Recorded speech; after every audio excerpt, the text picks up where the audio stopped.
What's up, guys? Spencer24 Sony here. Yes, I'm aware that I had pretty much said that I would make this review back on Saturday, but I unexpectedly had a friend of mine come over and spend the night, and we pretty much played video games all night. So on Sunday, I was just real tired, and my body couldn't really function to the point where I could make a review. And Monday, I did not have enough time. So here we are, my review of Scream 3. Hope you can bear it enough to enjoy it. Now, this review does contain spoilers that pretty much, if you haven't watched the movie, you should avoid, but I'm pretty sure that the title made that obvious. Now, here we go. Alright. Good films are well known to have sequels, especially when it's possible for them to, aka there's a way for the story to continue. But usually a sequel will be made even if there's no possible way for the story to continue. The result, as I'm sure you've learned by now, is catastrophic.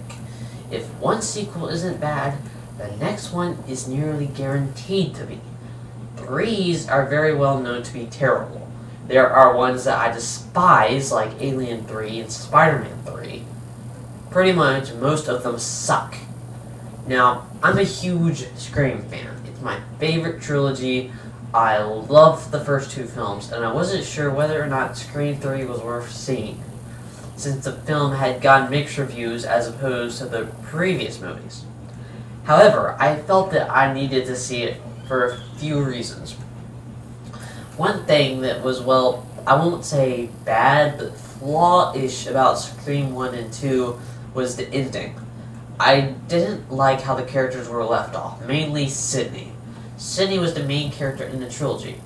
In the first film, a main plot is that she has become a little disturbed over her mother's murder. I mean, that's understandable, but it keeps her from doing several things, like having sex with her boyfriend and other stuff. The thing is, it never gets tied up in the film. She never changes or finds peace. She just murders Billy and Stu in self-defense, and to some extent avenges her mother's death. This gives me no reason to assume that she's now gone over her mother's death. In fact, call me psychotically insane, doesn't this kind of leave her off worse than before she started? In Scream 2, same thing.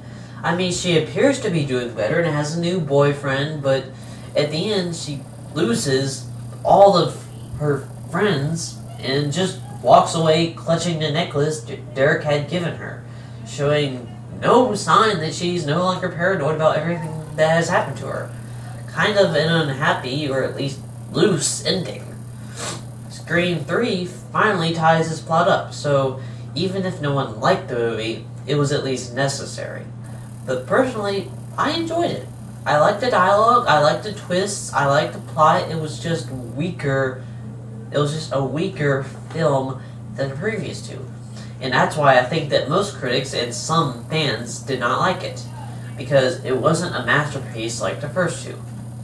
But I think that a movie doesn't need to be a masterpiece as long as it's enjoyable and mildly decent, especially since it's a sequel.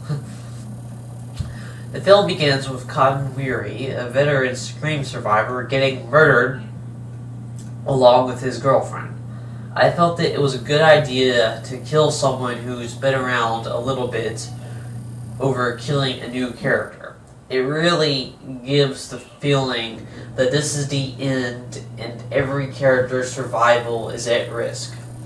Still, I felt that it was weaker and more predictable than the previous opening murders that the other two films had had. Anyway, we get reintroduced to Sidney, who's now living more isolated from the world than she ever did, clearly showing that she hasn't gone anywhere near getting over the murders that she has witnessed in her life. We get reintroduced to Dewey and Gail, and we get a small scene with Sidney's dad. The film does a pretty good job of showing what the old characters have done between Scream 2 and 3 and where they are now. We get introduced to some new characters, most of whom are actors that are working on the film Stab 3. most of the actors, the characters, suck.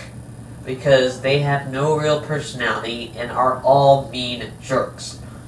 Gale was arguably a mean jerk in the first Scream film, but what was significant about her, but what was different about her was that she was significant to the plot. Most of the mean characters, the jerks in Scream 3 are obviously set up just so they can be murdered in the film. If you listen to the dialogue that some of the characters have, you can tell that it's a non-idiot translation for, I'm supposed to be a victim, Ghostface, murder me.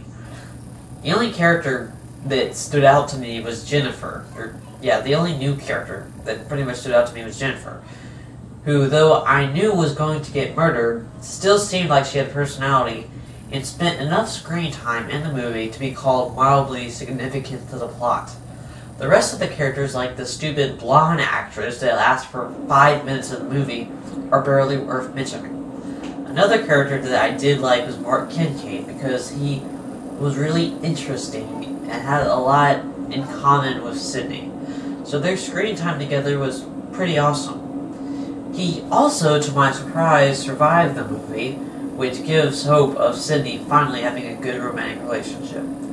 Now, a lot of fans complained about the lack of screen time that Sidney had, given that she's the main character, but there was a reason for this. The actress who plays her wasn't completely available, and the producers only had so much time to film her scenes. Personally, I enjoyed the increased screen time of Dewey and Gil, since I liked them more than Sidney anyway.